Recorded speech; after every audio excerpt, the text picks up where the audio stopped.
What's happening, guys? I'm Dan. Welcome back to the channel. We're indeed diving back into more Michigan craft beer coming from the UP.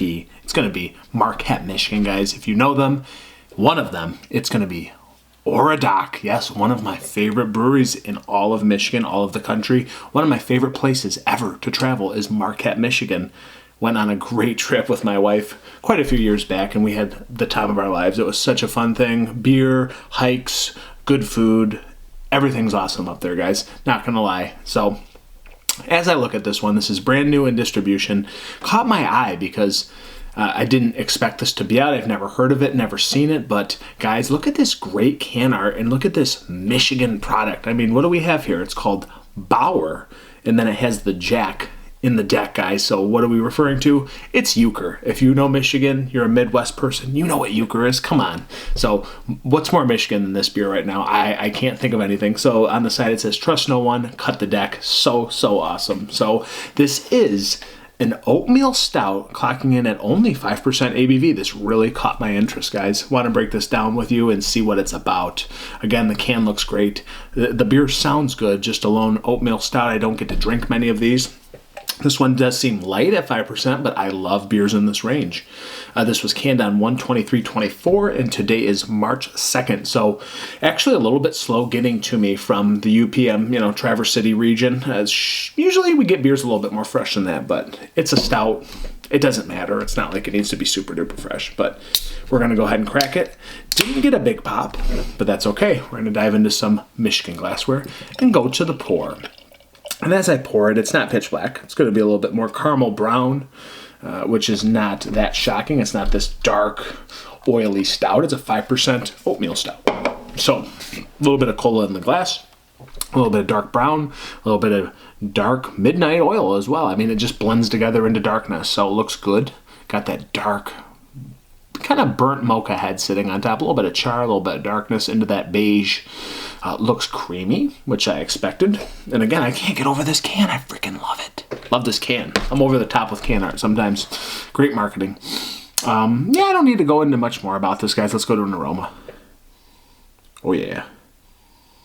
Smells porterish. Smells stoutish. Lots of coffee. A little bit of espresso, but it's just a little bit more burnt malts.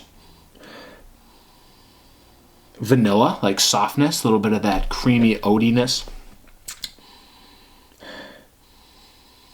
It smells delicious, like just vanilla beans. I get coffee roast, I get burnt malts, charred malts, a little bit of caramel, a little bit of nuttiness.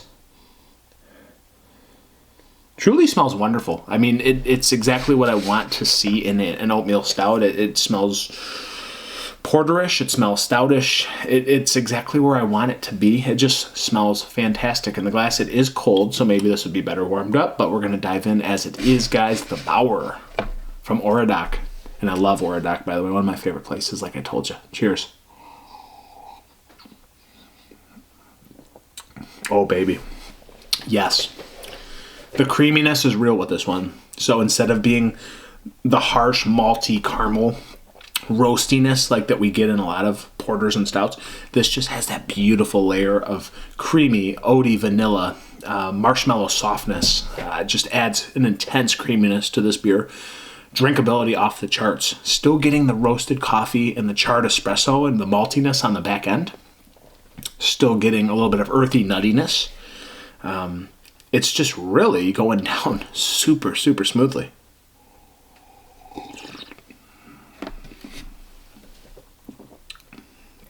Chewy, delectable, a desserty treat, yet it remains dry and drinkable and true to the malty stout, the malty porter, in all the right ways. This is one delicious beer. Like, I don't know why that tastes so good to me. A lot of people might get bored with this one. 5%. Ooh, don't want that. It tastes bigger than 5%, but the drinkability is certainly 5%. It drinks like a big 7% porter, though. It feels, stouty. It feels big. It feels rushed on your palate with just all kinds of emotion. Am I a beer nerd sometimes? Yeah, absolutely. I love seeing different varieties of beer. Like, I don't get something like this very often. Milk chocolate is another one. Just nice, beautiful notes of milk chocolate. Chocolate milk coming to mind. Very light, though. Again, roasty, malty, decadent smoothness, marshmallow creaminess. It's just awesome. This beer is really good.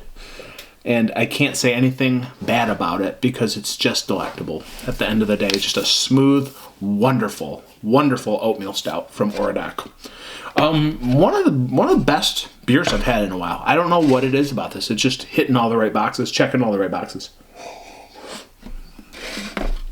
It's light, it's fluffy, it's malty, it's charred, it's earthy, it's nutty. I've said all these things. Chocolate. Wonderful. It's wonderful. It's really good. It's enough coffee to make me love it. I'm a coffee lover. I love it. Love it. Rating. It's a damn good beer. Really damn good beer. I'm going to go with a 4.4 out of 5. It's crazy good. Like, I feel like a lot of people won't be wowed by this. But me, it's really freaking good, and I could drink a lot of these and still enjoy it every single time. So 4.4 out of 5. Steep rating, maybe, but I don't know. You find a better oatmeal stout at 5%. You probably won't. I'm Dan. I'm over and out. It's Pure Michigan, baby. Cheers.